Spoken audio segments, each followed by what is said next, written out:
This is Dave Meltzer with Entrepreneurs, the Playbook, and I have Joyce Shulman, and she is the CEO and co-founder of 99 Walks and Macaroni Kid. But more importantly, she's like me. I call her a philanthropreneur.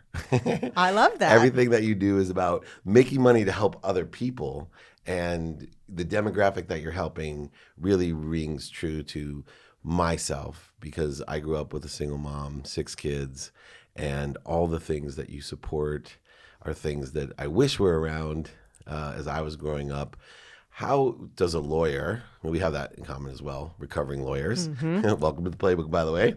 As recovering lawyers, in the most scarce industry ever created, do we transform into building businesses to help other people? What was the initial transition that you went through? Because I think a lot of people are afraid to make that transition.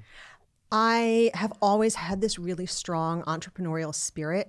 I actually started my first business while I was in law school, which is a really bad idea. Yeah, I don't recommend. Oh yeah, no, that was a bad plan. I just wanted to get drunk with my free time. You were starting businesses, but I went to Tulane, so you were in New York, I was in New Orleans.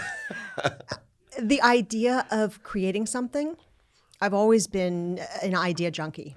And the opportunity to have an idea and bring it to life is just captivating to me. It's compelling all the time. You know, generationally, I work with the female quotient. I have 3 daughters and my beautiful wife and a girl dog, which is important. But I really admire, because my mom was one of the most hyper-academic, intelligent women that I've ever known, which is probably why my siblings all went to the Ivy Leagues and were summa cum laude. If I would have listened to her, I'm sure I would have done better. But we grew up in a different generation, and equality is an evolution. And I really want people to know that, when my mom went to school, it was mostly you were a teacher or a nurse. And it was still, when I was in law school and you were in law school, to be an entrepreneurial woman, besides being in law school, is really a rarity. I mean, it's one thing, but to be a woman, where did you get the vision that, to go against what the norm was at the time and say, look, yeah, I'm a woman, but I get going to law school because that was more there. But entrepreneur was still kind of out there for women when I went to law school. There wasn't really even a roadmap. There wasn't a playbook at the time. There wasn't a title or people to follow. And I've gotten myself into all kinds of trouble in my life by coming up with an idea, and then I sort of shrug my shoulders and I say, well, how hard can it be? So I almost Famous last words of an Yeah, entrepreneur. for sure. So it's not like I had this long-term view that had a lot of clarity or a roadmap to it. I just had these ideas of these things I wanted to create, and people would say, why? Or you can't do that. Laugh. Yeah. And I would say, watch me. I mean, my dad still wishes, I think, on some days that I would go back to practicing law. He still introduces me as his daughter, the lawyer, you know? I totally get that when I went to work, because I didn't become a real lawyer, even though my mom made me take the bar and pass it. I worked for Westlaw, and for 5 years, making 7 figures at Westlaw, selling legal research, no practicing, would literally tell all of her friends that my son's a corporate lawyer. Right. Exactly. I'm sorry, Mom's going to hate this episode again. But still, it's interesting personality-wise that, to have such a strong personality as a woman to go to law school when we went to law school, but moreover, to take on the challenge of what I call the 1%, because that's about how many percentage-wise of people in general are successful at being entrepreneurs, because you really have to understand failure, challenges, evolution, scarcity, these different things that I was afraid of as an entrepreneur, and my entire personality and ego was tied to my success, which is terrible for entrepreneurs because you're not going to really get success in everything that you do. And you get it's like being on an NFL team. Every once in a while, you may have even a shot at the Super Bowl, and then this many people actually get to win it. That's the way I feel with an entrepreneur. And I think there's a little bit of a guy-girl thing with that. I do think that men tend to be, not to generalize terribly, but men tend to tie their identity a little bit more closely to their professional and financial success. For sure. It didn't really occur to me. I mean, everybody's afraid of failure, right? Everybody's afraid of losing their house, and entrepreneurs and that whole failure journey, which of course we've all been through one way or another, including me. But I didn't feel like it was a reflection on me in the same way that I think some guys do. And you had like 5 businesses before Macaroni Kid or so, is that correct? 4 before Macaroni Kid. 4. Yeah. So Macaroni Kid is the 5th, and then 99 Walks is the 6th. Yep. And through that journey, can you help? And this is more for help for the Playbook and me. I always love going through the progression. Okay, business number 1 was this, and here's the lesson I learned. The big lesson, because there's always one big lesson, success or failure. And I love to steal that from you if you don't mind going through the progression with us. Oh.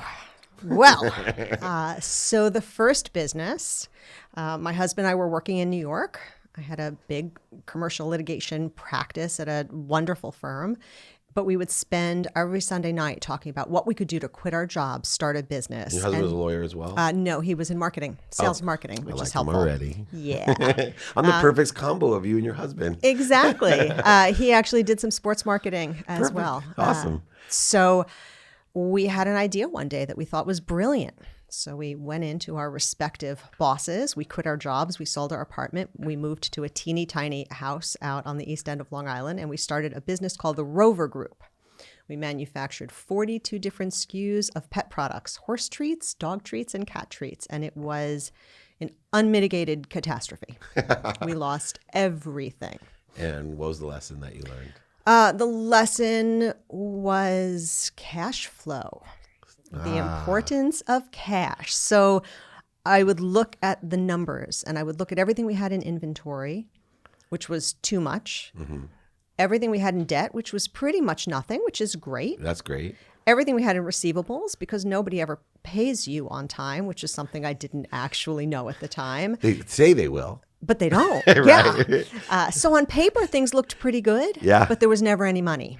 Yeah. Staying in business is an important thing. Yeah, that helps a lot. Helps, right? And so it was cash flow. And I swore, though I walked away from this a couple of times, but I swore I would never produce another product.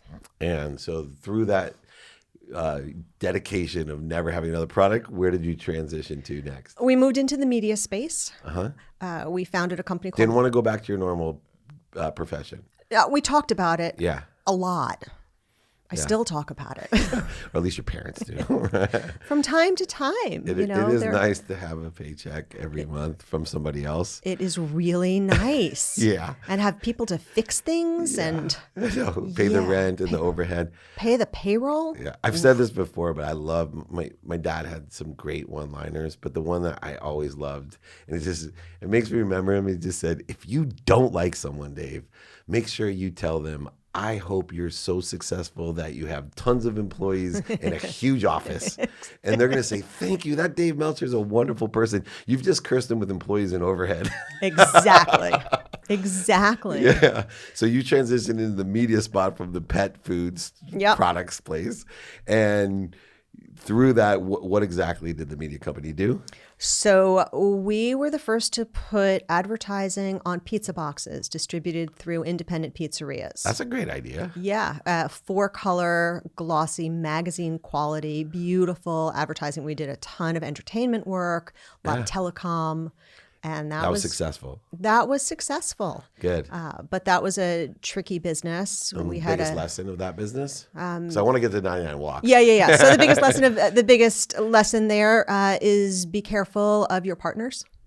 Okay. Be careful of the deal you strike with your partners. Yeah, that's always a great lesson, right? I always say if the values aren't aligned, sooner or later, the truth of that partnership comes out. And I've been a victim of that lesson as well, or a recipient of it. Third business from there? Another play in the media space. Okay, because you were successful, parlayed it into probably a different nuance with different partners, I assume. Yep. Okay. And that business was actually fantastic, but we walked away from that to start Macaroni Kid. Okay. And when you walked away, did you have an exit or did you just... We had a small exit. Yeah. But still successful. Yep. And through those the first 3 before Macaroni Kid, you still had the questions coming through your mind. Gosh, did I make the right decision not to be a Miller? Yeah. Oh, yeah. And your husband, I'm sure, too, as well. Like, go work for Ogilvy or whoever. Yep, you got it. Omnicom is hiring. Yeah, exactly. Right? And then, so now Macaroni Kid is a whole different idea because it really gets into helping people as well. Yep. So Macaroni Kid publishes hyperlocal, community-focused newsletters and websites featuring everything happening in local communities for kids and families. And each community is managed by a local mom, a local publisher mom.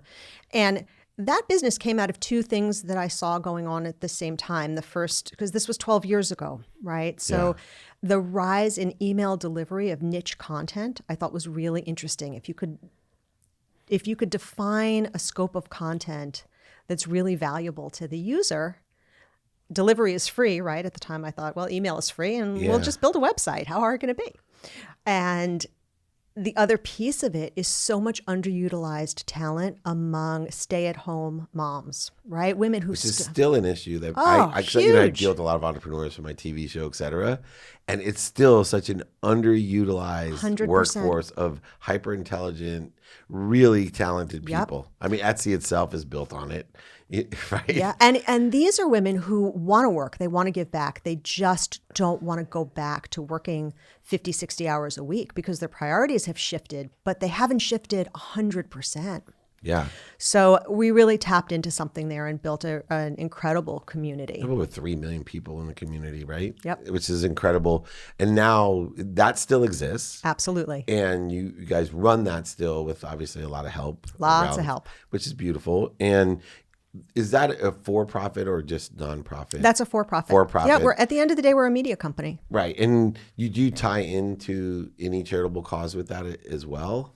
We do a lot of local support for local not-for-profits and local businesses, the mom and pops. Yeah, which I think, coming from someone who does both, working with St. Jude and Boys and Girls Club. We're going to have a whole conversation about St. Jude. Right. Just incredible. But I still spend a lot of my time too inspiring local businesses, smaller businesses, and giving to local charities as well as support to local businesses.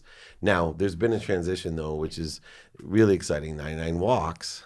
How did that kind of fold out or transform from what you were doing with Macaroni Kid? So the last 12 years, I've been working with women. That's what I do. That's what I'm doing. The higher intelligent people. Don't forget the 5 brothers. And the two things that I see over and over again is women are suffering from a loneliness crisis. They're not alone. The research around loneliness in this country right now is staggering. The former Surgeon General, I don't know if you know this quote, but loneliness and weak social connections are associated with a reduction in lifespan similar to that caused by smoking 15 cigarettes a day. Wow. That's the former Surgeon General. Yeah, who I met with Arnie Duncan and told me about depression, anxiety, and suicide, skincare, and I forget, there was one, of course, smoking. I was asking him the greatest dangers that he felt for our society were. And now it's loneliness. He just wrote a book on loneliness.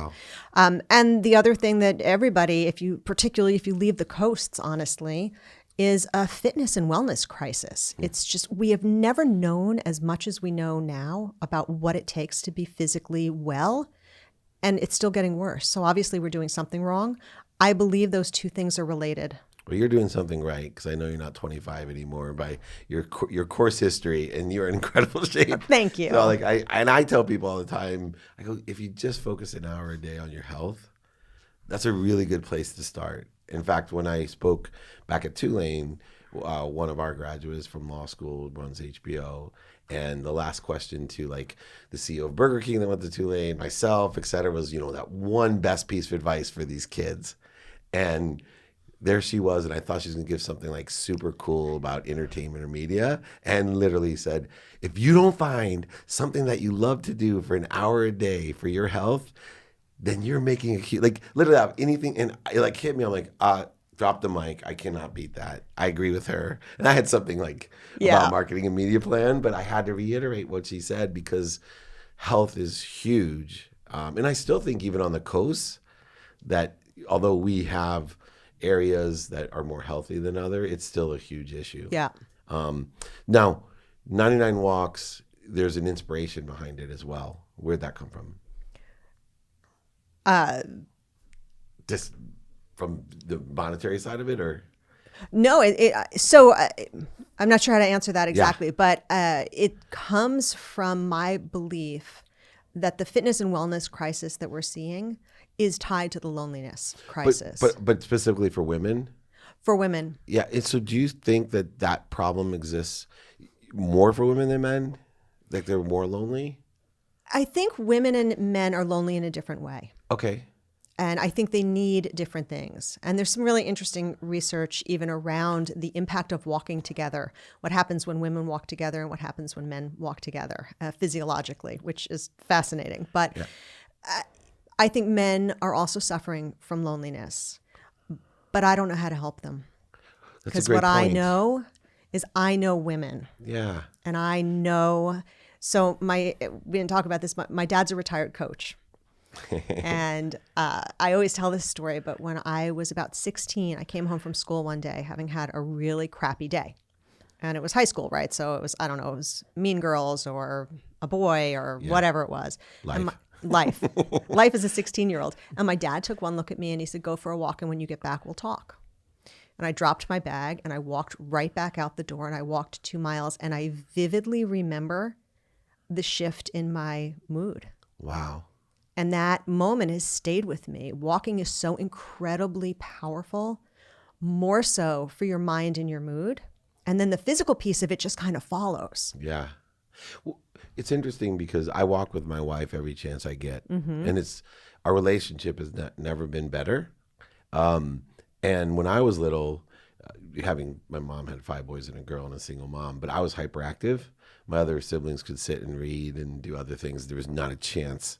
I'm shocked to hear that, David. I'm shocked. Right. It's about my mom's favorite thing to me, which helped me become an athlete, was as I had the hyperactive moments, she wasn't going to give me Ritalin, which is what they used back then for kids like me. Yep. She literally would say, all right, I'm going to time you, go run around the block as fast as you. And literally, I have run around more blocks than most people. And it drives me crazy because I now make my son, who's 9, run. And I time him, and I make the same competition. And with all the technologies, the Xbox, the handhelds, the TV, all the things that he has in our home, that he still gets the same juiced, competitive. He comes back glowing and centered. It's beautiful. And I have this, I was going to ask you as a woman, where do you see, because we talk about, the physiological differences between when women walk together and when men walk together, but what about when a husband and wife walks together? Is there some, in your perspective as a woman and knowing all these moms, I'm sure some of them walk with their husbands. Absolutely. What happens there? It's so interesting. So a couple of pieces of that. First of all, it's really good for your communication. Men, like teenagers, don't communicate as well when you're looking them in the eye. Shoulder-to-shoulder communication is really great. Oh, wow. That's a nugget, by the way, for entrepreneurs. So if you want to take, especially if you're either talking about something difficult or you want to kind of follow the flow of a conversation, you can really fuel that during a walk. A really interesting piece of research is that when men walk with a woman they love, they will adjust their pace to walk with her. They won't do that if they're walking with another guy. It'd be competitive. A little that's competitive. So cool. Yeah, that's awesome. But you'll sync up, and that is really good for communication. And so with 99 Walks, no pun intended, but walk me through the inspiration of what 99 Walks does for women and how exactly on the marketing side you monetize the 99 Walks as a business. Yep, absolutely. So 99 Walks is a monthly subscription for $16, so not a major investment. We offer daily walking classes with different styles. So we have walking meditations because that way you get to do 2 things at one time. And for a lot of people especially people who are just moving into meditation, the sitting still piece is tricky. That's so and cool. walking meditation is really powerful. It's so funny because my aunt, who's super entrepreneur, much older than us, obviously my godmother, but she started credit cards for American Express, kids in college credit cards, because she had gone to Europe and there was American Express traveler's checks and came up with this great idea. But she credits her success because literally she would have those little Buddha cards. And I call her the Judah Buddha. But she would walk Manhattan, wake up at 5 a.m. and it was Nam Myoho Renge Kyo, Nam Myoho Renge Kyo, Nam Myoho. And so I'm a little boy and my aunt asked me to go walking with her in New York City. And I'm thinking, this would be super cool. And like I got like the Judah Buddha next to me. But she really credits her success to that walking and meditation and chanting. Yes, for sure. Yeah, it's incredible. So walking meditations, power walking classes, every day there are new classes. We encourage our members to set a goal for themselves. We recommend 33 miles as a starting point, but people can adjust that for whatever works for them. And that's just a monthly goal of 33. A monthly goal. Do you suggest, sorry about this, No, I'm no. super into this. Go ahead. I'm a consistent, persistent person. I believe that 2 minutes a day is worth more than 2 hours on a Saturday. Do you encourage people to walk every single day? We don't say walk every single day. Okay. Because what happens in my experience when you set that kind of thing, you're encouraging kind of an all or nothing mentality. True. So you have to be really careful with the people who are all or nothing. Yeah. Like me. So it really is develop something that works for you, and then we're about incremental improvement. It's such an interesting nuance. I'm going to take this to the playbook, to success, because I think a lot of success, your principles are utilized for success of anything you want to do, not just walking, but walking itself is such a natural thing to do. It doesn't take any equipment. You can do it anywhere you are, inside or out. There's so many things about it that are the same as being an entrepreneur. The nuance that I think is interesting is 87% of I'm a vibration frequency person through my meditation. 87% of the people on earth have a lower vibration. They're into what would be the mass understanding. So a person like Joel Osteen, when he speaks about things, he speaks at a mass frequency. Just like Old Spice is a mass product. Right. We're not going to buy the $30 whatever. It's interesting, though, because I have a difficult time because I do, and yeah, I'm an all or nothing person, but I'd rather someone walk 5 minutes a day. And I'd love to know how you would help people understand the zeroing effect, or even if you believe what I do, that if you could get people to walk every day, would that be better than they did? Even though I understand why you wouldn't want to encourage it. But if you could get them to walk every day, is that better for you than walking 3 times a week for a longer period? Consistency is important. More is better when it comes to walking. More mileage. More frequency, more mileage, more tempo. And is it more true, is better. Is it true that if you walk 5 miles or run 5 miles, it's the same for your heart health? It depends at what pace you walk. Okay. So that's such a broad. Everybody. Have you heard that before? Yeah. It's one of those things that floats around the internet, right? Right. It does depend on the pace and the intensity of your walk. That makes sense. There is some variation in that. But if you walked at the same heart rate as you ran, it would be the same. I would think so. That's probably where they were going. Right. Okay. Best lesson so far that you've learned in the 99 Walks business, since it's still evolving. Very much evolving. Yeah. The last piece, though, you were asking about that. Yeah. I got ADD. They didn't give me Ritalin for this interview. Sorry. I need to take a walk before our interview. Right. So, you're bouncing a little bit. I get it. So classes, walk tracker, goal setting. But the last piece of it is when our members crush their goal for the month, we send them what we call wearable inspiration. So it's a piece of jewelry. It's a bangle bracelet engraved with the theme of the month. Because we're all about the positive reinforcement. And I wanted our members to have a tangible reminder of what they accomplished, because we are dealing with so many people who are not accustomed to crushing their goals or setting goals and achieving them. So I really wanted to give people the opportunity to have something that was a tangible reminder of their capacity and their capability. That's awesome. So last piece of that. And it's like in the end they have like a whole arm of beads. They do indeed. Awesome. Very cool. Lesson from that business. The lessons really are evolving. The company and the mission is so new. But what I'm seeing that's surprising me is that if you give people the tools and you give them the message and you give them the community, that's all they need to start moving forward in a really positive way.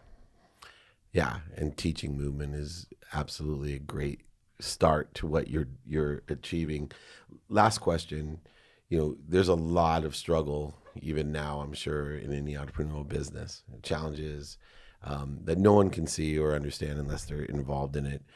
But at least in your business, I'm sure, especially because of social media and how connected, at least information-wise, we are. Right, we're not emotionally connected as much, but information-wise, we're super connected. Is it worth it when you get, and I have this in my business, like those days where I'm like, are you kidding me? And then somebody, like, I just had the UCLA captain who now is in the pros send me this voicemail about I'll never know how much I've changed his life, and he's now helping other little kids, and there's 5, he's kind of graduated and didn't really make it yet as far as he wants in the NFL, but he has these 5 kids that are just now got scholarships to go to college. Nice. And he's crying on the voicemail, and I'm crying in my car. I'm just kind of choking up right now.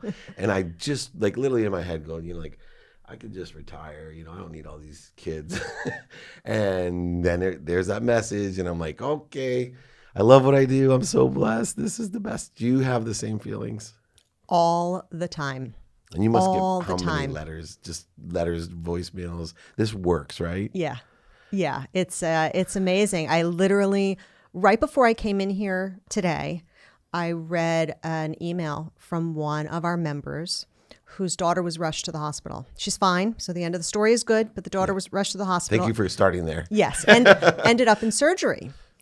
And she's got 3 other kids, and they were hitting the vending machine. Her husband was hitting the vending machine. And she wrote me and she said, I just walked the halls of the hospital. And she said, my former self would have been sitting, drinking coffee and eating crap and fretting. And instead I was walking and processing this experience, and the whole way that I manage stress and deal with stress and process difficult things in my life has changed, and thank you. So that was before I came in here. So yeah, that's amazing. Every day. It's amazing, right? You're amazing. This has been amazing. See, going to law school doesn't necessarily mean that all you do is bill. This is incredible. We have an entrepreneur, a philanthropreneur that's changing people's life. Joyce Shulman, CEO and founder of both Macaroni Kids and 99 Walks. You got to check both out. Incredible work. I appreciate you. My mom walks every day. I got to go home and ask her if she's part of this. And if not, you at least get another $16 from me a month. Everybody, I encourage you to check it out. This is David Meltzer with Entrepreneurs, the Playbook.